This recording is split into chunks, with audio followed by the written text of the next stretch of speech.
This channel does not promote any violent, harmful, or illegal activities. All content provided by this channel is meant for an education purpose only.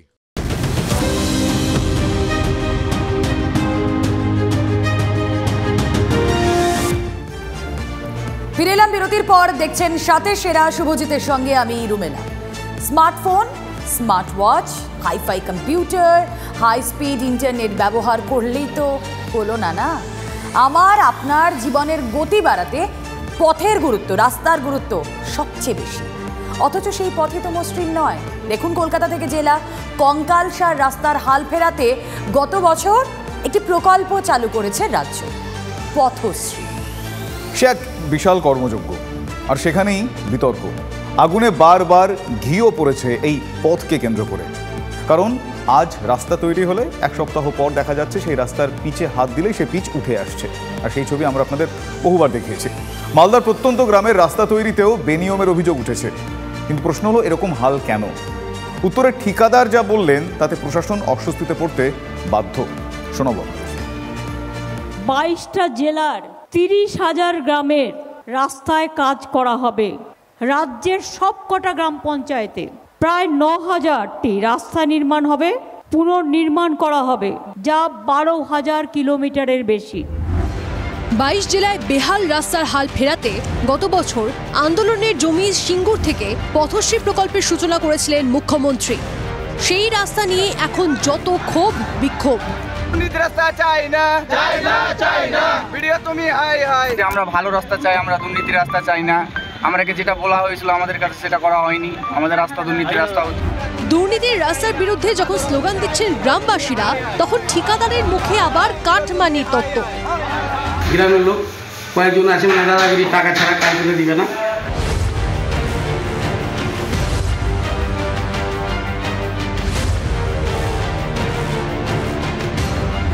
পথশ্রীর বেহাল রাস্তা নিয়েই সরগরম মালদার হরিশ্চন্দ্রপুর 2 নম্বর block. Pathashree প্রকল্পে মালদায় 301টি রাস্তা তৈরি হওয়ার কথা। সব মিলিয়ে জেলায় 287 কিলোমিটার রাস্তা তৈরি। হরিশ্চন্দ্রপুর 2 ব্লকের লতাশি গ্রামে 1170 মিটার রাস্তা তৈরি হয়। রাস্তা তৈরিতে 38 লক্ষ টাকা বরাদ্দ হয়। গ্রামবাসীদের অভিযোগ, শিডিউল না মেনেই রাস্তা তৈরি করেছেন ঠিকাদার, আর তার ফলে রাস্তা তৈরির 4 মাসের মাথায় কঙ্কালসার চেহারা। দুর্নীতির জন্য আমরা বিক্ষোভ করেছি। আমাদের 4 মাস আগে এখানে রাস্তা তৈরি হয়েছে। রাস্তাটা হওয়ার কথা ছিল 6 ইঞ্চি, ঢালাই হয়েছে 4 ইঞ্চি। রাস্তাটায় পুরোপুরি দুর্নীতি করা হয়েছে, করেছে পঞ্চায়েত প্রধান, ব্লকের বিডিও। বাসিন্দাদের দাবি, এলাকা পরিদর্শনের পর নতুন করে রাস্তা তৈরির আশ্বাস দিয়েছিলেন বিডিও। বিডিও সাহেব বলে গেছিল যে 2 ইঞ্চি করে ঢালাই করে দেবো। এনএসকে বললো, প্রধানকে বললো, গ্রামে এসছে বিডিও, একদিন এসছে, 2 দিন এনএস এসছে, নিজে এসে বলে গেছে আমাকে। রাজ্যের 22 জেলার 30,000 গ্রামে 8,767টি রাস্তা তৈরির সিদ্ধান্ত নিয়েছে সরকার। প্রকল্প ঘোষণার সময় মুখ্যমন্ত্রী জানিয়েছিলেন, এই রাস্তা তৈরি করতে প্রায় 4,500 কোটি টাকা খরচ হবে। সেই টাকার 1 পয়সাও দিল্লির টাকা নয়, টোটালটাই রাজ্য সরকারের টাকা। রাস্তার হাল ফেরাতে হাজার হাজার কোটি টাকা বরাদ্দ। তারপরও কেন নিম্নমানের সামগ্রী দিয়ে রাস্তা তৈরি? সরকারের বরাদ্দ টাকা যাচ্ছে কোথায়? এখানে হরিশ্চন্দ্রপুর 2 ব্লকের লতাশি গ্রামে রাস্তা তৈরির দায়িত্বে থাকায় ঠিকাদারের বিস্ফোরক দাবি, কাজ দিতে চাইছে না। গ্রামের লোক কয়েকজন আছে, দাদাগিরি, টাকা ছাড়া কাজ করে দিবে না। তো গ্রামের লোক কেউ হয়তো ভালো আছে, কেউ হয়তো দাদাগিরি, কেউ বলছে 50,000 দেবো, কেউ 1 লাখ দেবো, কেউ 20,000 দেবো। এই দাদাগিরি নাহলে কাজ করতে দেবো না। যাই হোক, আমরা কোনোভাবে কাজটা আমরা করে। তাহলে কি এক শ্রেণীর অসাধুর পকেটেই যাচ্ছে সরকারের টাকা, আমজনতার করের টাকা? রাস্তার হাল নিয়ে বিডিও বলছেন, যদি কাজ খারাপ হয়ে থাকে তাহলে তাকে তার প্রাপ্য পানিশমেন্ট দেওয়া হবে। সঠিক প্ল্যান এস্টিমেট ফলো করা হয়েছে কিনা এর চেকিংটাই আমি করতে পারি। যখন কোনো টেন্ডার নিতে হয় 18 থেকে 20% কাটমানি দিতে হয়, তারপরে ঠিকাদার পাওয়া যায়। আজকে ইঞ্জিনিয়ার থেকে নিয়ে নেতাদের সবাই জড়িত আছে বলে এইভাবে এই ব্যবস্থা হচ্ছে। বিজেপি তো কোনোদিনও আজ পর্যন্ত কোনো উন্নয়নের কাজ করেনি। এখানে এমপি আছেন, উনি বলতে পারবেন যে এমপি কোটায় কটা কাজ হয়েছে। বিজেপির কাজই হচ্ছে কুৎসা করা। যদি কেউ দুর্নীতি করার চেষ্টা করে আইনের পথে চলবে, অবশ্যই তার সাজা আমরা আশা করব। শুধু মালদা নয়, উত্তর থেকে দক্ষিণবঙ্গ জেলায় জেলায় পথশ্রীর হতশ্রী ছবি সামনে এসেছে। দুর্নীতির অভিযোগ উঠেছে। প্রশ্ন হলো, তাহলে কি নজরদারি চালাচ্ছে না প্রশাসন? সরকারি টাকার ভাগ পেতে কি শুধুই অসাধুদের নজর? একদিকে যেমন কিছু প্রভাবশালী বা ক্ষমতাশালী ব্যক্তি সরকারি টাকা পকেটস্থ করে ফুলে ফেঁপে উঠছে, তেমনি অন্যদিকে ভোগান্তির মধ্যে দিয়ে যাচ্ছে গ্রামের নিতান্ত সাধারণ মানুষ। মালদা থেকে ক্যামেরায় মুজিবর শেখের সঙ্গে শুভতোষ, TV9 বাংলা। পথশ্রীর হতশ্রী দেখে যখন মালদার গ্রাম সরগরম, ঠিক তখনই জলপাইগুড়ির রাজগঞ্জে বালি পাচারের বিরুদ্ধে অভিযানকে ঘিরে চরম উত্তেজনার পরিস্থিতি। ব্যবসায়ীদের দাবি সরকারের ভুলে রয়্যালটি নিয়ে সমস্যা হয়েছে, তাই তাদের হয়রানির শিকার হতে হচ্ছে। যদিও বিডিওর হুঙ্কার আইন ভাঙলেই ফাইন হবে। গাড়িতে উপযুক্ত চালান বা রয়্যালটি যেটা বলি সেটা ছিল না, সেটা সত্যি সরকারিভাবে নির্দেশ রয়েছে, কোনো রকম সরকারি আঙুলকে বুড়ো আঙুল দেখানোর চেষ্টা করলে হবে না। সরকারি কাগজপত্র ছাড়া বালি নিয়ে যাওয়ার অভিযোগ। শুক্রবার জলপাইগুড়ির রাজগঞ্জ ব্লকে 3টি ডাম্পার আটকায় ভূমি রাজস্ব দপ্তর। লোডেড বালি নিয়ে চলছে, চালান ডকুমেন্ট কিছু নেই, ইলিগাল আছে, তাহলে তো ফাইন তো করতে হবে। প্রতিবাদে রেভিনিউ অফিসারকে ঘিরে বিক্ষোভ দেখান ডাম্পার মালিকরা। তাদের অভিযোগ, অনলাইন রয়্যালটির রসিদে গলদের জেরে ক্ষতির মুখে পড়তে হচ্ছে। কোথাও কেউ 14 টাকা দাবি করছে সেটাই দিতে হচ্ছে, কোথাও 13 টাকা দাবি করছে পার সেফটিতে সেটাই দিতে হচ্ছে। কিন্তু আমরা যেটা জানি গভর্নমেন্ট রেভিনিউ হচ্ছে 4 টাকা কিছু পয়সা, সেখানে আমাদের 13-14 টাকা কিনতে হচ্ছে। তার জন্য মাঝে মধ্যে আমাদের গাড়িগুলোতে চালান ছাড়াই আসতে আমরা বাধ্য হচ্ছি। আজকে আমরা 2000 টাকা 2500 টাকা দিয়ে রয়্যালটিটা নিচ্ছি, সেখানে গিয়ে কিন্তু হচ্ছে হলো আমরা তাকে বলতে পারতেছি না যে এই রয়্যালটিটার দাম 2500 টাকা, কারণ আমাদের কাছে সেই লেখাটা নাই। যদিও ডাম্পার মালিকদের অভিযোগ উড়িয়ে দিয়ে বিডিও বলেন, সব লেখা আছে, গভর্নমেন্টের নিয়ম আছে, এগুলো আপনাদের কাছে ভুল বার্তা যাচ্ছে। গত কয়েকদিন ধরে অবৈধ বালির বিরুদ্ধে অভিযান চলছে। রাজগঞ্জের বিডিওর হুঁশিয়ারি, কেউ যদি গভর্নমেন্টকে ফাঁকি দেওয়ার চেষ্টা করে কোনো রকম রোডে একটা ডাম্পার আমরা বেরোতে দেবো না। প্রশাসন চাইলে সব হয়। আজকে 3টা করেছি এবং এই অভিযান কন্টিনিউয়াস চলবে, কোনো রকম ডাম্পার রোডে চলবে না। ডাম্পার মালিকরা সরকারের বিরুদ্ধে অভিযোগ করছে, প্রশাসন অ্যাকশন নিচ্ছে। কোথায় ভুল, কেন আলোচনা করে সিদ্ধান্ত নেওয়া যাচ্ছে না? জলপাইগুড়ি থেকে নীলেশ্বর সান্যালের রিপোর্ট, TV9 বাংলা। শিশু ও মায়েদের পুষ্টিকর খাবার দিতে হবে নির্দেশ দিয়েছে সরকার, তাই ICDS সেন্টারের ব্যবস্থা। কিন্তু নির্দেশে কি আর পেট ভরে বলুন তো? পেট ভরাতে গেলে তো খাবার চাই। খাবার তৈরি করতে গেলে চাল, ডাল, তেল, নুন, ডিম, শাক, সবজি সবই চাই। কিন্তু অভিযোগ, সরকার নির্দেশ দিয়েই খালাস, টাকা দিচ্ছে না, তাই চাল পাচ্ছেন না তারা। ICDS সেন্টারগুলো চাল পাচ্ছে না, তাই কোলাঘাটের 6 অঙ্গনওয়াড়ি কেন্দ্রে রান্নাও বন্ধ। অভিভাবক থেকে শুরু করে ICDS কর্মী সকলেরই একই অভিযোগ। পাকা বিল্ডিং রয়েছে, পড়ুয়া রয়েছে, রান্নাঘরও রয়েছে, কিন্তু উনুন জ্বলছে না, রান্না হচ্ছে না। শুকনো মুখে প্রতিদিন ফিরতে হচ্ছে পড়ুয়া ও অন্তঃসত্ত্বাদের। কারণ কোলাঘাট ব্লকের একাধিক ICDS সেন্টারের নাকি ভাড়ার ঘর শূন্য।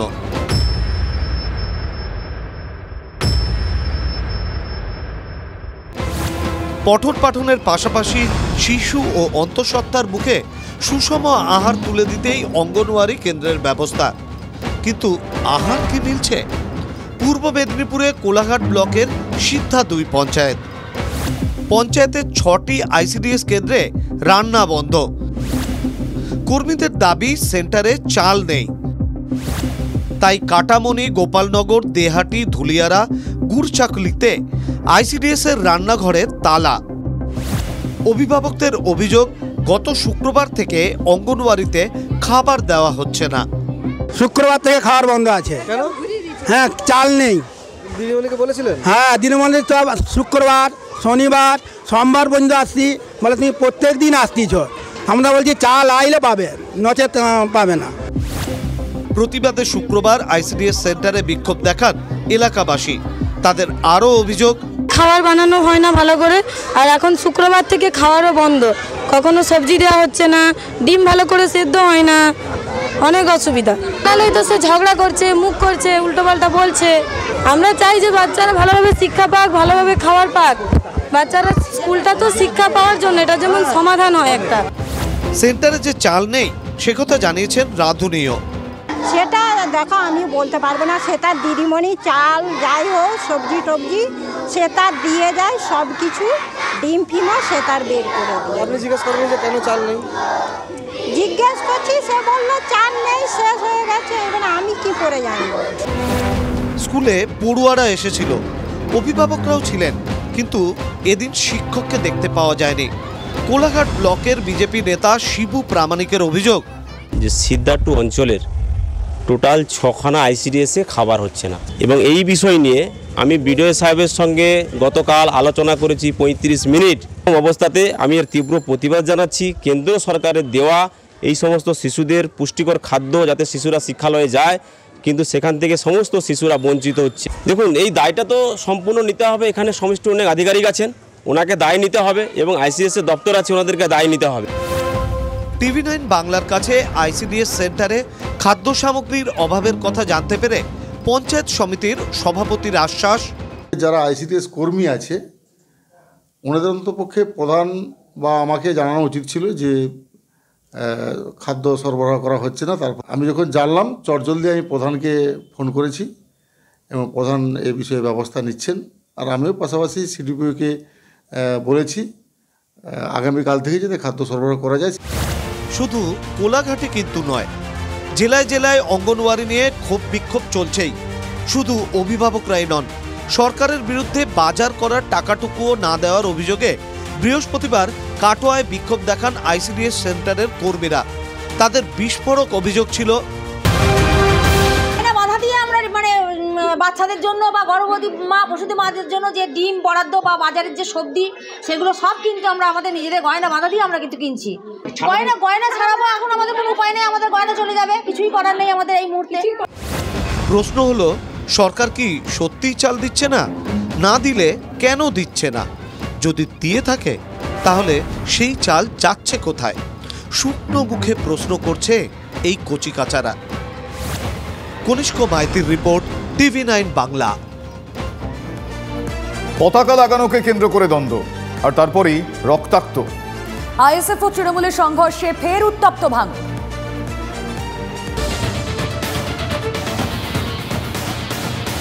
সদ্য শেষ হওয়া পঞ্চায়েত ভোটে রক্তাক্ত হয়েছে ভাঙড়। মুড়ি মুড়কির মতন বোমাবাজি থেকে প্রাণহানি। ভোটের ভাঙড়কে দেখে আঁতকে উঠেছে রাজ্যবাসী। লোকসভা ভোটের বছর শুরুতেই সেই ভাঙড়কেই কলকাতা পুলিশের অন্তর্গত করা হয়েছে, কিন্তু তারপরেও ভাঙড় রয়েছে ভাঙড়েই।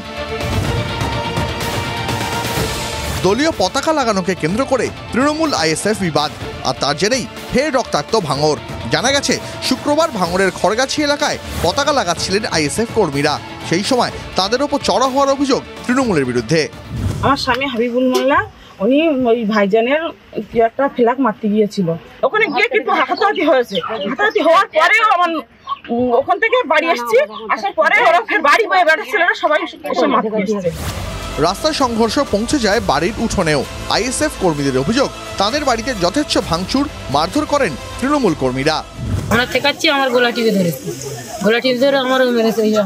দেখতে দেখতে কারা মারলো? ওই জুলমা জিন্না, এরা ভাই ভাই মোনাজা। কি দল করে? হ্যাঁ, কি দল করে? ওরা টিএমসি দল। আপনার যদিও পাল্টা আইএসএফ এর বিরুদ্ধে হামলার অভিযোগ করেছে শাসক দলও। আমরা জীবনে মারপিট ঠেকানি ছাড়া জীবনে আজ পর্যন্ত কোনো জায়গায় মারপিট করি। আমরা যদি মারপিট করি ওর গ্রামে বাস করার মতন ক্ষমতা থাকবে না। টাই মতন এরকম বড় মতন টাই দিয়ে মারলো, আর ওয়ান শাটার মেশিন, শাটার লাগানো ছিল, মেশিন দিয়ে প্রথম গুলি চলে গেছে, তারপরে টাই দিয়ে কোপ মেরেছে। স্থানীয় তৃণমূল নেতৃত্বের অভিযোগ, আইএসএফ এর হামলায় গুলি চলেছে। আইএসএফ এর যারা এখানে দুই একজন সমাজ বিরোধী আছে, তারা সকাল থেকেই ওদের কবে নাকি পার্টির জন্মদিন সেই নিয়ে পাড়ায় বিশৃঙ্খলা এবং উত্তপ্ত করার চেষ্টা করছে। গুলি চালিয়েছে, উপরওয়ালা বাঁচিয়েছে। আমাদের দুই ভাইকে মানে ব্যাপকভাবে কুপিয়েছে, হাতের আঙুল বাদ যাচ্ছে, মাথায় উপরে গুলি করেছে এবং মৃত্যুর সঙ্গে দুই ভাই পাঞ্জা লড়ছে। আহতদের প্রথমে স্থানীয় নলমুড়ি প্রাথমিক স্বাস্থ্যকেন্দ্র, সেখান থেকে কলকাতা সরকারি হাসপাতালে স্থানান্তর করা হয়। দুই দলের সংঘর্ষের খবর পেয়ে ঘটনাস্থলে যায় ভাঙড় ও চন্দনেশ্বর থানার পুলিশ বাহিনী। এলাকায় উত্তেজনা থাকায় পুলিশ পিকেট রয়েছে, কিন্তু তাতে কি শান্ত হবে অশান্ত ভাঙড়? সত্যজিৎ মণ্ডলের রিপোর্ট, TV9 বাংলা। কোথায় কোথায় অনেকেই বলেন আমাদের চারপাশটা কেমন যেন বিষিয়ে যাচ্ছে, হারিয়ে যাচ্ছে অনেক কিছু। হারিয়ে যাওয়ার তালিকায় নাম লেখাচ্ছে রাঢ় বাংলার টুসু। শীতের সন্ধ্যায় একবার চলুন টুসু গানে আসরে যাওয়া যায়।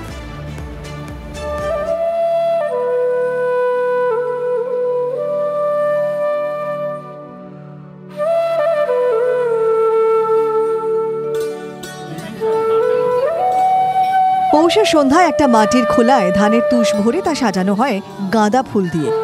এই মাটির খেলাকে ঘিরেই পৌষের সন্ধ্যায় বাড়ির উঠোনে হাজির মহিলারা। জীবনের ওঠাপড়া, দুঃখ, কষ্ট, যন্ত্রণা, প্রেম, ভালোবাসা সবকিছুকেই গানের সুরে প্রকাশ। রাঢ় বাংলার টুসু।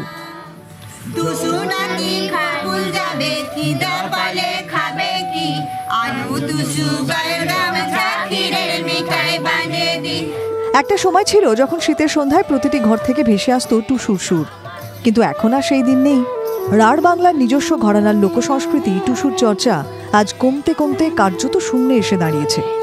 কয়েকজন এখনো চেষ্টা করছেন, তাদের সঙ্গে সামিল হচ্ছে নতুন প্রজন্ম।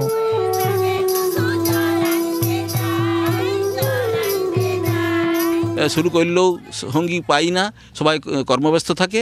তাহলে আমরা 10-12 তারিখ থেকে পৌষের শেষ দিন পর্যন্ত আমরা আমাদের মেয়েদের, ছেলেদের সাড়া পাই, গানটা গাই। এখন মানুষ খুবই ব্যস্ততার মধ্যে আছে, সেজন্য তবুও এখনও আমরা টুসু গানকে জাগিয়ে রেখেছি। শুধুমাত্র গানে গানে আবহমান কাল ধরে টুসু পূজিতা হয়ে এসেছে বাঁকুড়া, পুরুলিয়া, ঝাড়গ্রাম, পশ্চিম মেদিনীপুর জেলা, এমনকি ঝাড়খণ্ডের একাংশেও। টুসু কোনো দেবী নয়, টুসু গ্রাম বাংলার ঘরের মেয়ে। ঘরের মেয়ের যত্ন আত্মীর যেমনভাবে করা হয় সারা পৌষ মাস জুড়ে রাঢ় বাংলার ঘরে ঘরে সেভাবেই আরাধনা করা হয় টুসুর। বাঁকুড়া থেকে ক্যামেরায় বুধন কর্মকারের সঙ্গে হীরক মুখার্জি, TV9 বাংলা।